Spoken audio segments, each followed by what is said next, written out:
awesomeness of God. And everybody worships differently. Everybody relates to God in their own special way, but there are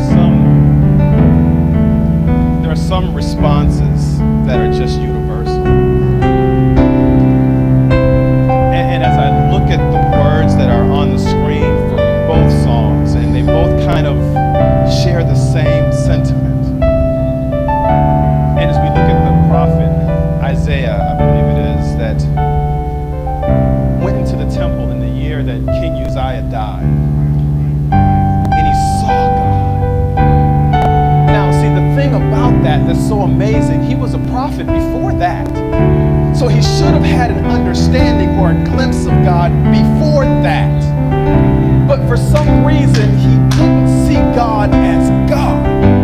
I mean, he saw him as the traditional God, as the God of Isaac, the God of Abraham, Isaac and Jacob. He saw him as the God of the prophets. He saw him as the God of Israel, the nation. He saw him as, but something happened when the king died, because see, Uzziah the king was a good king, and he cared for the people.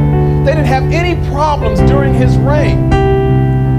But when he died, all of a sudden, the security blanket was removed from Israel. What are we gonna do now? What are we gonna do now when all of our security is gone? What are we gonna do now when the very one who's cared for us, or seemingly cared for us, is no longer in power? He's gone, not coming back.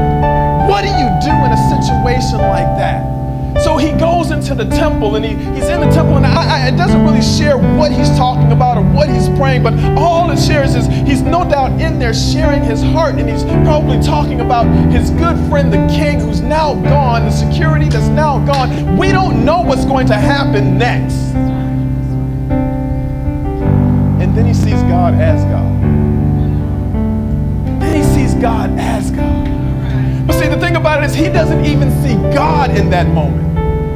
And that's what's so remarkable about the story. It says the train of his robe filled the temple. So God's not even there. Just the robe, just the train of the robe. Just a little stardust. He's not even there.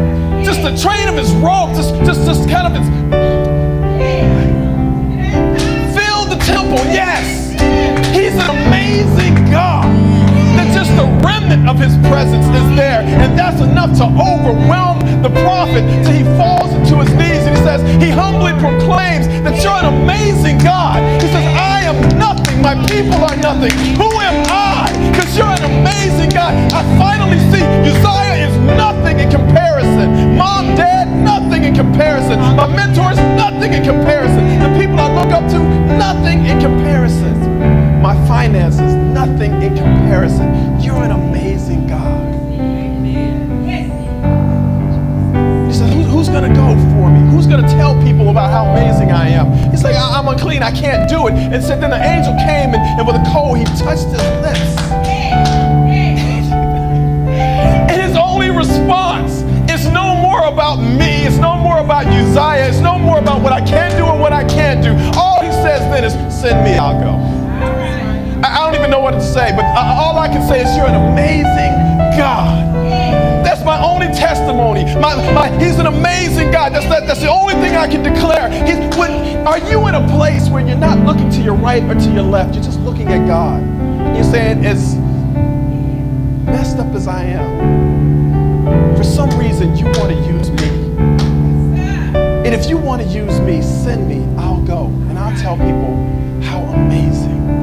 Because he's indescribable, uncontainable. This is the God that placed the stars in the sky, and he knows them by name. Just as it was a thought, he spoke it and it came into being. That's an amazing God. Go ahead to the next verse. Go ahead to the next verse. Oh, you gotta stay with me faster than that. All powerful, untamable, all struggle, we fall to our knees, and we humbly proclaim he's an amazing God. Go to that last verse. Go to the last verse. Incomparable, unchangeable. He sees the depths of your heart, and he loves you the same. And this morning, that's what I want you to know as we go forward in worship. He sees the depths depths of your heart, right where you are right now. Every thought that you're thinking right now, and he loves you the same. That's an amazing love from an amazing God. He sees what you're stressed out about right now, what you're concerned about right now, what you're anxious about right now, what you're trying to hide right now, the thoughts you're trying to get out of your mind because they're not appropriate for church. He sees that right now, and he loves you the same. That's an amazing God. He sees your failures. He sees what you're popping your collar about, all my little successes that amount to absolutely nothing, and he loves you the same. He sees how you ignore him, you reject him, you go against him, you rebel, and he loves you the same. An amazing love from an amazing God. And all he wants to do is get to know you this morning. No, he already knows you.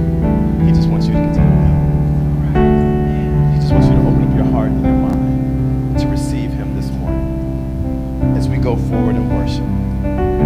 Welcome you to a place where we simply love God. We want to lead people to a right relationship with him. We want to learn what the Bible really says. And we love God by loving